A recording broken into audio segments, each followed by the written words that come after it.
Woodcraft since 1928, providing traditional and modern woodworking tools and supplies to generations of craftsmen. Woodcraft, helping you make wood work.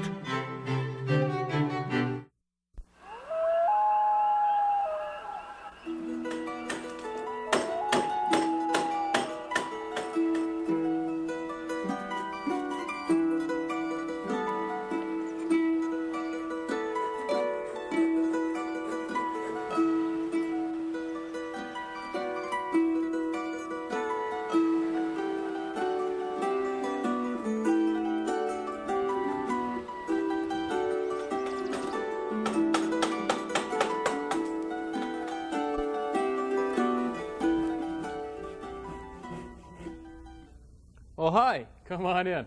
My name is Rick Butz. Welcome to wood carving. Today, kind of a special project. We're going to be carving this family coat of arms. What I'm doing right now is cutting out this little section for the scroll. And this is kind of an interesting design because you get to use a lot of different carving tools. It's not something I'd recommend for a beginner, but it's something that is a lot of fun to play around with. Let me show you how we get started with this. I took my trusty drill and I drilled a couple of holes in that section where we're going to be cutting out. And then I've got my coping saw here, and I'm just cutting around and just getting that piece out. There we go. Let me dismantle the saw here. Now that I've got that cut out, I'll move this over in the vise, and I'll show you how to rough it out. A good sturdy workbench is essential for a project like this because you don't want it moving around on you. That looks about wide enough. I'll take my bench dogs here, woof woof.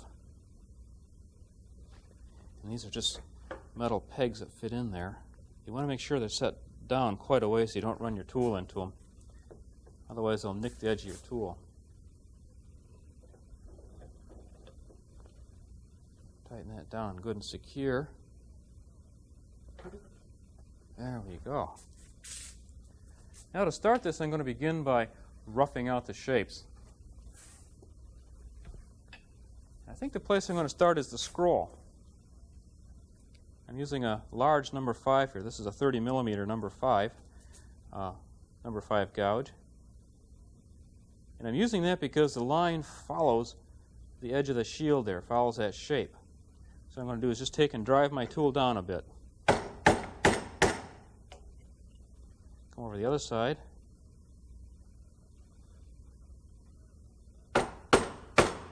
Don't drive it down too far, you might cause this wood to split out. And then I'm just going to come across and rough out this wood.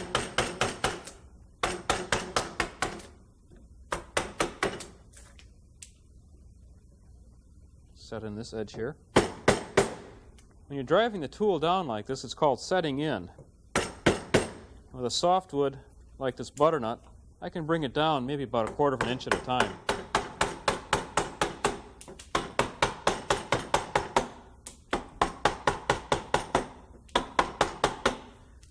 I decided to use butternut for this particular project because it has such beautiful grain.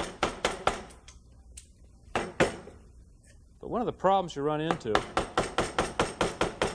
is the prettier the grain of the wood, a lot of times the harder it is to carve.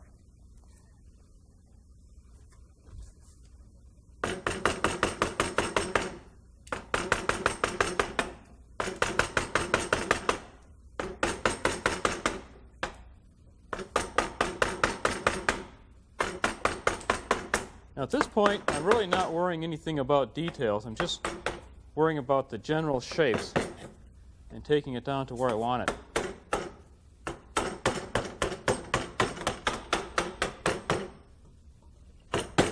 Now you notice on this so far, we've just used one tool for roughing this out.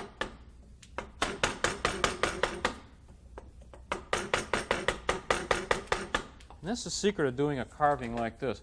Try to use one tool to do as much work as you can, and it saves you fumbling back and forth for a lot of different tools. Well, I've got it in my hand here. I'm just going to take and bevel down some of the edges here.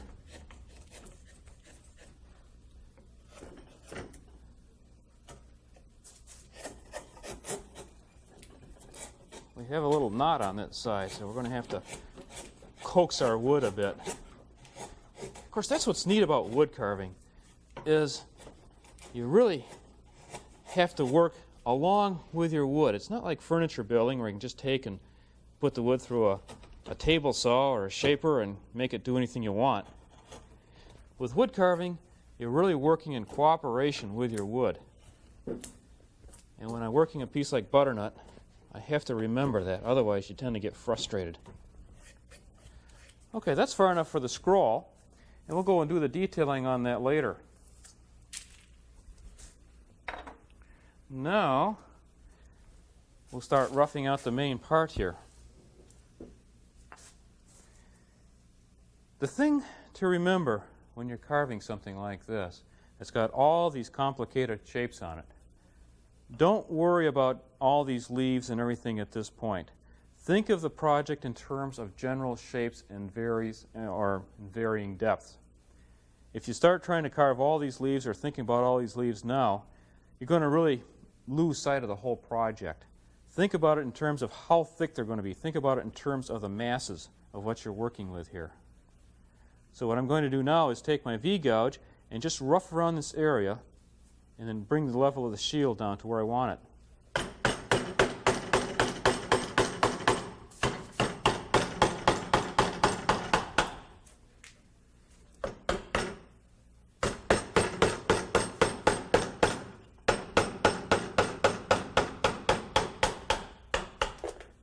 I'm going to be kind of brutal here and take this down quite a ways. But that's okay, because I know beforehand about how deep I want this to go down. I'll go back to my large number 5 here.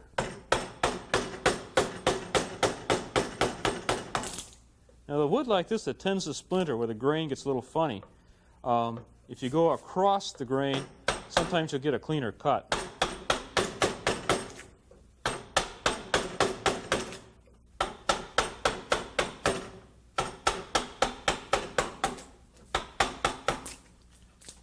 The shield is an important part of these family designs because it was the emblem on the shield that early knights used to be able to tell friend from foe in the battlefield.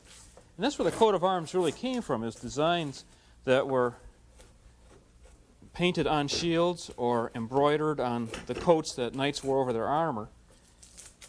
And they used that so in a battle they could tell who was who and make sure they're chasing the right people around. Of course, and then later it just primarily became a source of decoration and something where people could go back and identify with their family history. Okay, now that's the general depth of the shield that I want to go.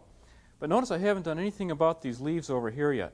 The reason being is, when I'm setting these shapes in, if I were to have taken and set these down before I had this wood removed here, it'd be putting a lot of strain on my tool. And in a thick piece of wood like that, there's always a chance that you could actually damage the edge of your tool. So now it's just a matter of going around and setting in these outlines.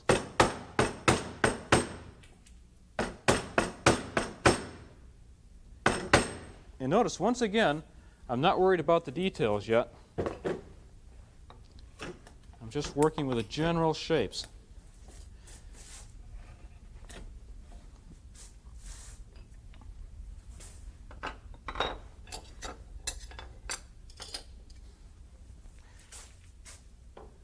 Now, when you're setting in these leaves, you might want a variety of different tools on hand. What we need to do is take the tool and match the curve of the sweep to the curve of the line that we're working with here. This one is a number 5, and that should just about, yep, that one just fits around that curve there.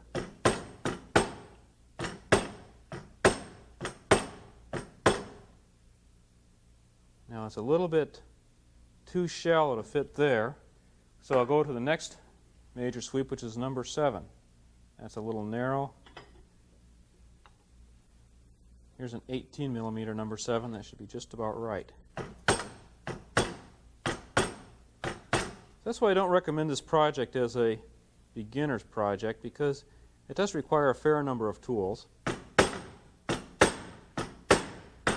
and a little practice in thinking in terms of the depths of the wood.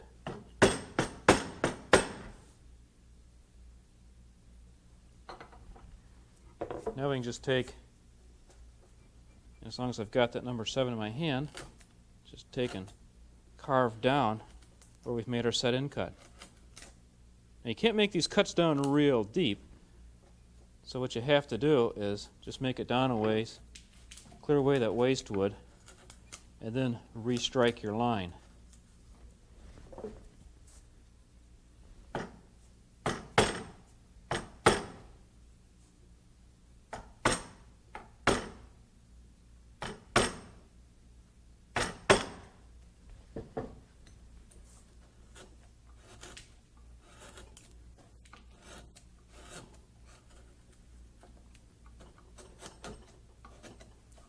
This butternut tends to be a little bit stringy. Now, a lot of woods, like basswood or something, a lot of these chips will just be coming clear at this point. Or even an oak, they're becoming clear. But as I said, that's just a trade-off with the wood. Seems like the more beautiful the wood, the more you have to work with it to get the shapes you want. Now, for this little corner here, I'm having a little trouble getting my gouge in there, so I'm going to go to a fishtail tool.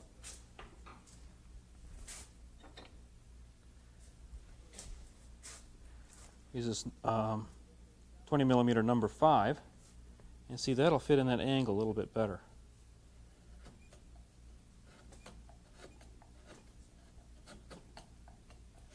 And while I've got that tool in my hand, I'll use it to smooth this background down a little bit.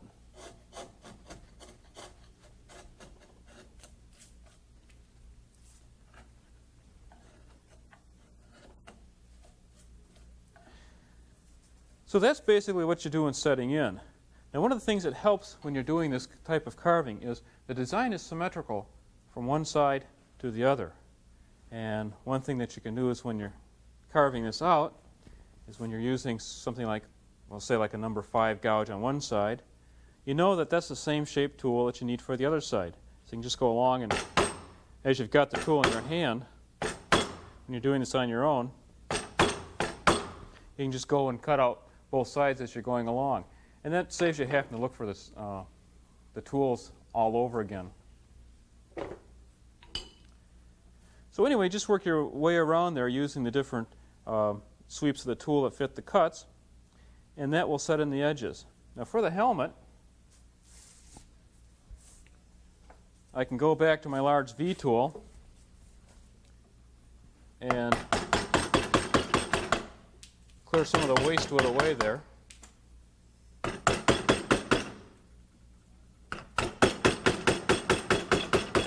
The helmet will be raised up quite a ways in my design here.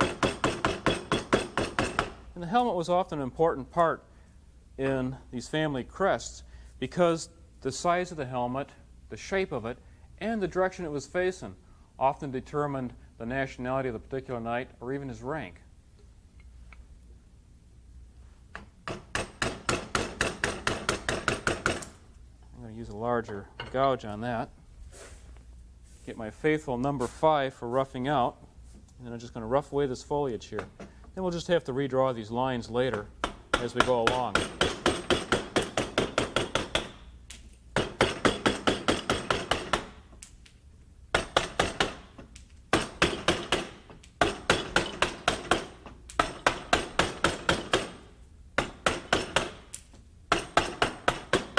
I've got a fairly thick piece of wood here. This is a 2-inch block of butternut. So I don't have to be real shy about clearing the wood away.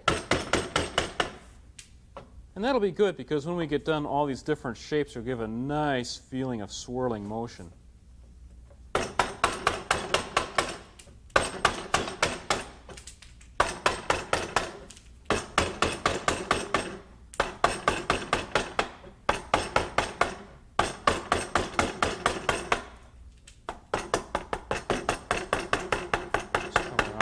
well, and so forth. You just keep doing that until you get the pattern down to where you want it, and then you'll end up with something that looks like this.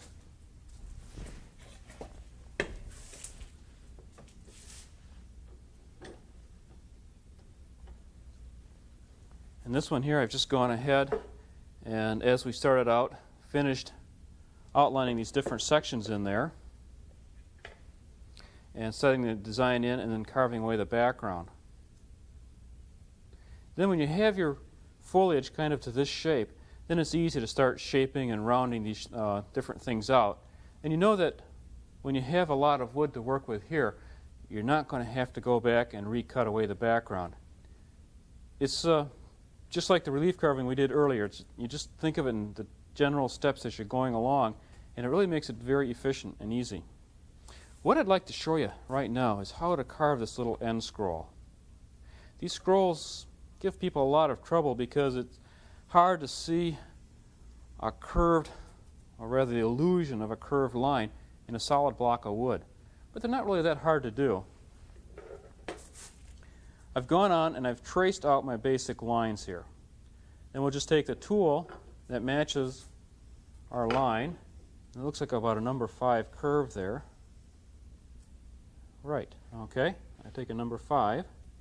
I'm not going to go too deep because I don't want to split off my little banner there.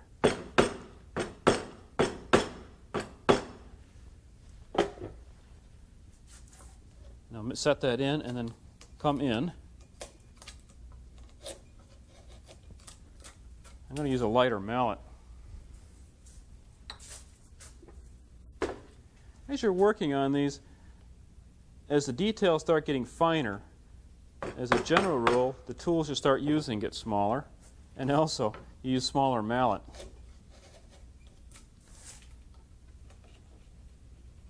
Now just wiggle that back and forth to cut these fibers. See what I mean about this butternut being kind of a stringy wood?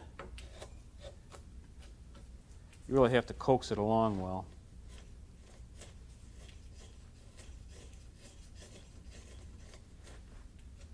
Bring those down a bit. The next thing I want to do is bevel this angle down. I'll just take, and as this matches the curve of this banner, I'll just take and cut that bevel down.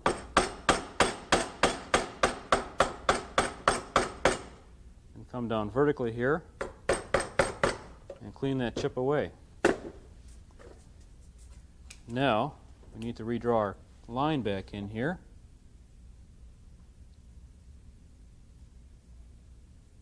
A lot of people ask me how I got started doing this type of carving. And I started learning from my dad when I was a child, many years ago. And something I always wanted to do. It was a lot of fun. And then moved up into the woods. And that's what I do for my livelihood. And it's kind of nice being close to nature, being up in the woods, especially with a project like this, because there's so many motifs in carving. I like this foliage around the crest here that are just repetition of shapes you find in nature. Okay, I've just taken my V-gouge and I've gone down and established a couple of the levels here. Then it's just a simple matter of setting in these shapes vertically with a gouge.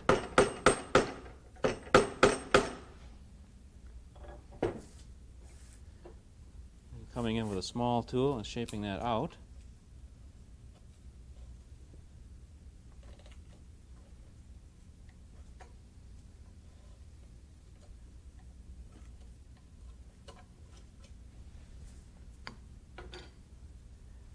Small flat gouge is what I need here. Here's a nice little fishtail that'll be just right. I'll just come in and round this down.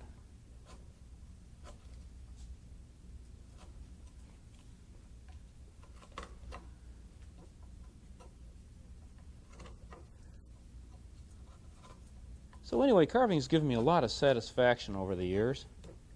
And it's something that I just find very soothing and relaxing. It's really very enjoyable.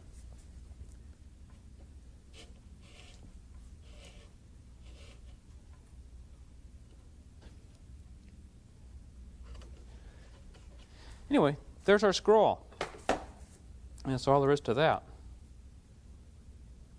Now the other section that might give you some problems is carving this foliage. Let me just show you on this one over here. One of the nice things about this design is the way this foliage curves around. And this was highly distinctive from one woodcarver to the next. And they would sort of use their own imagination on the floral part of it. And in this design, what I've done is actually taken and sort of made some of these so it looks like they curve around and twist around. And like the scrolls, that's a little bit hard to visualize, but it's not too hard to do. And what I'd like to do is just give you some tips on how to make this look like it's twisted around there out of a piece of wood.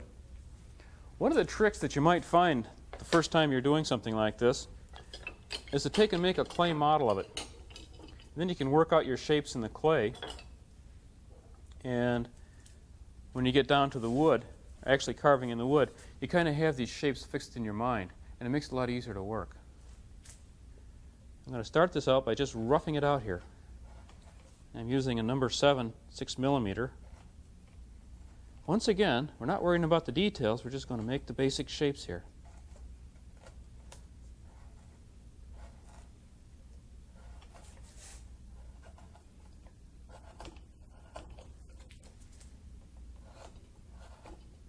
And I'm not worrying about making it pretty at this point or worrying about splinters. I'm just shaping the wood down.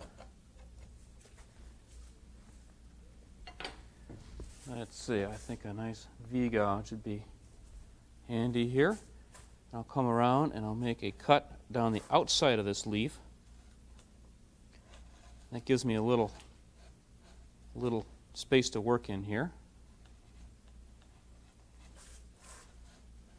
It helps on these leaves if you just kind of take some time and look at floral arrangements in nature. Just go out in the woods or out in your garden and look around. These leaves are stylized. It's sort of a stylized acanthus or a stylized ivy leaf. And even though it isn't a representation of an actual leaf, by looking at the leaves in nature, you kind of get a feeling for the flow and the rhythm of the patterns. And that's really what the artist is concerned with in drawing something like this. It's just the rhythm of the patterns and the shapes. Now I'll come around the outside here and just bevel this down. So as you're carving around this, you just think in terms of the rhythm of the twisting motion around here. And your tool just kind of goes around and then flattens down.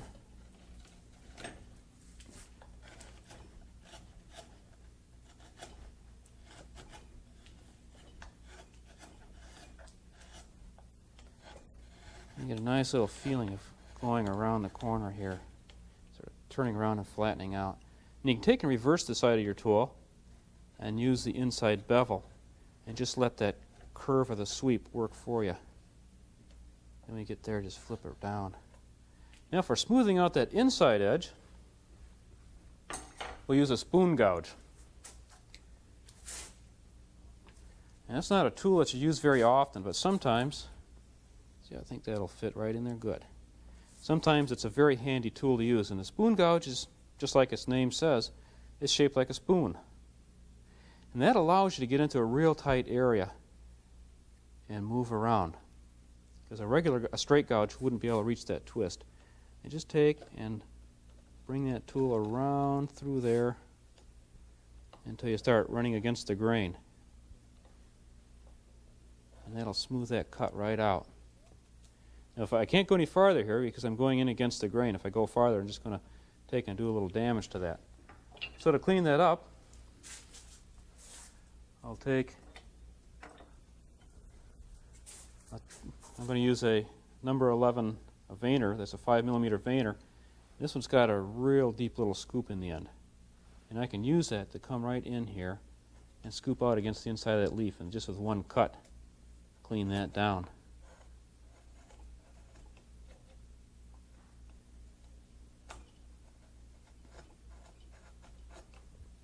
So that's how you get a nice little curve right down into there.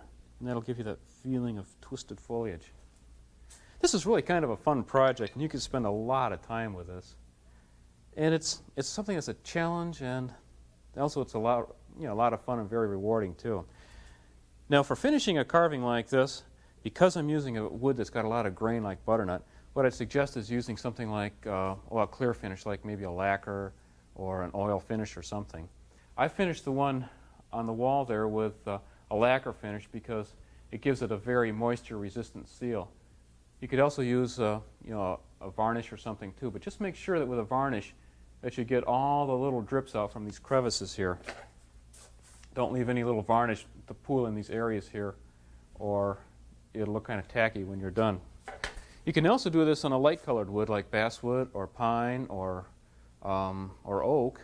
Avoid maple or birch because the wood tends to be kind of stringy. And if you use a light-colored wood, then you can paint it or tint it. You can do so many things with a carving like this. So anyway, give it a try sometime. I think you'll really enjoy it. Well, I'd like to thank you for dropping by. I've had a lot of fun, and until next time, this is Rick Butz wishing you happy carving.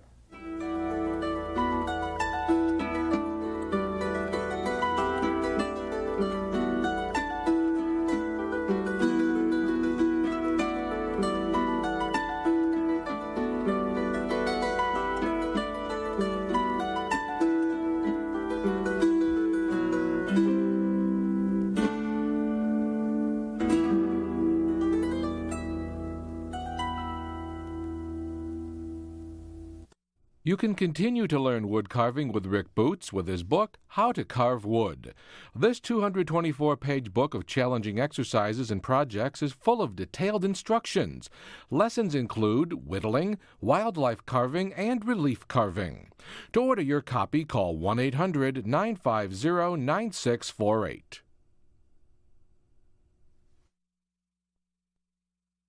Woodcraft, for all your woodworking needs. Tools, supplies, lumber, project plans, and educational workshops. With a mail-order catalog and stores nationwide. Woodcraft, helping you make wood work.